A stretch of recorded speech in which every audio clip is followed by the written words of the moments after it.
بہت عرصہ پہلے کی بات ہے کہ مقام شرقیہ میں ایک بادشاہ رہا کرتا تھا جو بہت انصاف پسند رعایا کو خوش رکھنے والا تھا۔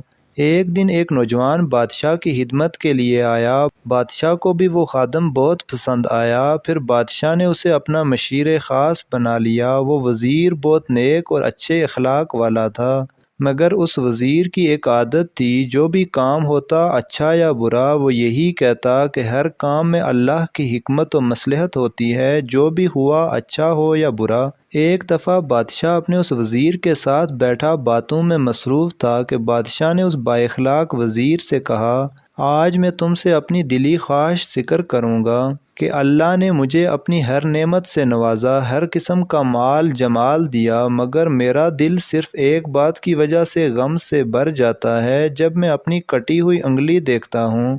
بادشاہ کی شہادت کی انگلی پیدائشی عادی تھی، اگر یہ انگلی پوری ہوتی تو میں بہت خوش ہوتا۔ مشیر خاص وزیر نے کہا، بادشاہ سلامت، آپ اس پر غمگین نہ ہوا کریں، کیونکہ اللہ کے ہر کام میں حکمت و مصلحت ہوتی ہے، اور جو ہوتا ہے اچھا ہوتا ہے۔ یہ سننا تھا کہ بادشاہ طیش میں آ گیا اور کہا، میں تم پر اپنے غمگین دل کا حال عیاں کر رہا ہوں، اور تم مجھے کہتے ہو کہ اس میں بھی اللہ کی حکمت و مصلحت ہے۔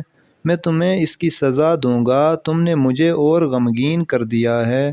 بادشاہ نے سپاہیوں سے کہا کہ اس وزیر کو قید کر دو جب تک میں نہ کہوں اسے آزاد نہ کرنا۔ پھر ایک دن بادشاہ اپنے دوسرے وزراء اور سپاہیوں کے ساتھ جنگل میں شکار کے لیے گیا۔ جب بادشاہ اور اس کے ساتھی جنگل کے بیچ پہنچے تو اچانک چاروں طرف سے بڑے بڑے وحشیوں نے ان کو گھیر لیا۔ جنگلی لوگ ہاتھوں میں آگ لیے ہوئے تھے اور ان کا سردار ان کو جلا دینے کا حکم جاری کرنا چاہتا تھا کہ اس کی نظر بادشاہ سلامت کی اس کٹی ہوئی انگلی کی طرف گئی، اور قریب ہو کر بادشاہ کو غور سے دیکھا اور فوراً جھک گیا۔ اس کو دیکھ کر تمام جنگلی لوگ اس بادشاہ کے سامنے جھک گئے۔ خود بادشاہ اور اس کے ساتھی حیران تھے کہ یہ کیا ماجرا ہے۔ پھر جنگلی سردار نے کہا، کچھ عرصہ پہلے ہمارے بڑے بادشاہ و سردار کھو گئے تھے، آج وہ مل گئے، اور وہ آپ ہیں، کیونکہ ہمارے سردار کی انگلی بھی کٹی ہوئی تھی، سو اس وجہ سے آپ کو چھوڑ رہے ہیں، ورنہ سب کو جلا دیتے۔ پھر جنگلیوں نے بادشاہ سلامت اور ان کے ساتھیوں کو عزت و اکرام کے ساتھ رخصت کیا۔ بادشاہ اس کے بعد سیدھا اپنے خاص وزیر کے پاس گیا، اس سے معافی مانگی کہ میں غلطی پر تھا، تم صحیح کہتے ہو، اللہ کے ہر کام میں حکمت و مصلحت ہوتی ہے۔